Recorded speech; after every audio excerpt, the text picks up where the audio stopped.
ইরানের দক্ষিণ পশ্চিমে দুর্গম পাহাড়।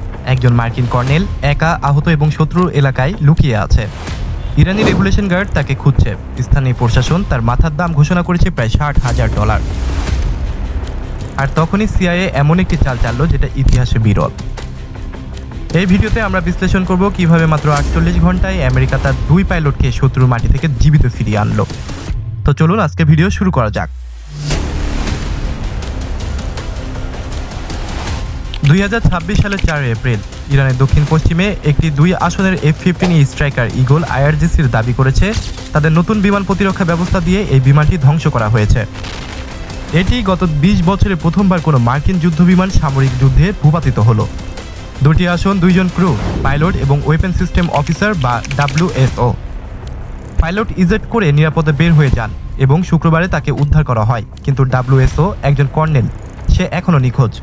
কর্নেল ইজেক্ট করার পর হাজার হাজার ফুট উঁচু একটি পাহাড়ের চূড়ায় উঠে পাথরের ফাটলে আশ্রয় নেন। সেখানে তিনি প্রায় 48 ঘন্টা লুকিয়েছিলেন। রেস্কিউ অপারেশন একদমই সহজ ছিল না। শুক্রবারে রেস্কিউ চলাকালে সময় 2টি ব্ল্যাক হক হেলিকপ্টার ইরানি গুলিতে আঘাতপ্রাপ্ত হন। সামান্য আঘাতপ্রাপ্ত হন ক্রু সদস্যরা। উদ্ধার কাজে যাওয়া A-10 থান্ডারবোল্ট বিমানটিও আঘাত পেয়ে কুয়েতের আকাশসীমায় ক্র্যাশ করে, তবে পাইলট নিরাপদে বের হতে পারেন।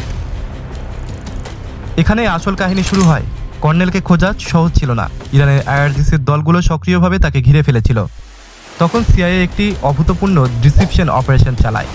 সিআইএ ইরানের ভিতরে গুজব ছড়িয়ে দেয় মার্কিন বাহিনী নাকি ইতিমধ্যে তাকে খুঁজে পেয়েছে এবং স্থলপথে দেশ থেকে বের করে নিচ্ছে। ফলে কি হলো? ইরানি বাহিনী বিভ্রান্ত হয়ে পড়ল। এই বিভ্রান্তির ফাঁকে সিআইএ তার ইউনিক ক্যাপাবিলিটিস ব্যবহার করে কর্নেলের সঠিক অবস্থান শনাক্ত করতে পেরেছে। পাহাড়ের একটি পাথরের ফাটলে, যেখান থেকে বাইরে থেকে দেখা প্রায় অসম্ভব। সিআইএ সঙ্গে সঙ্গে পেন্টাগন এবং হোয়াইট হাউসকে সঠিক লোকেশন জানিয়ে দেয়। প্রেসিডেন্ট ট্রাম্প তাৎক্ষণিক রেস্কিউ মিশনের নির্দেশ দেন। বিশেষ কমান্ডো ইউনিট ভারী বিমান সহায়তা নিয়ে মাটিতে নামল। মার্কিন বিমান বাহিনী ইরানি বাহিনীকে রেস্কিউ এলাকা থেকে দূরে সরাতে হামলা চালায়। রেস্কিউ অপারেশনে সরাসরি কোনো যুদ্ধ হয়নি, তবে মার্কিন বিমান বাহিনী অস্ত্র ব্যবহার করেছে ইরানি দলগুলোকে পিছনে রাখতে।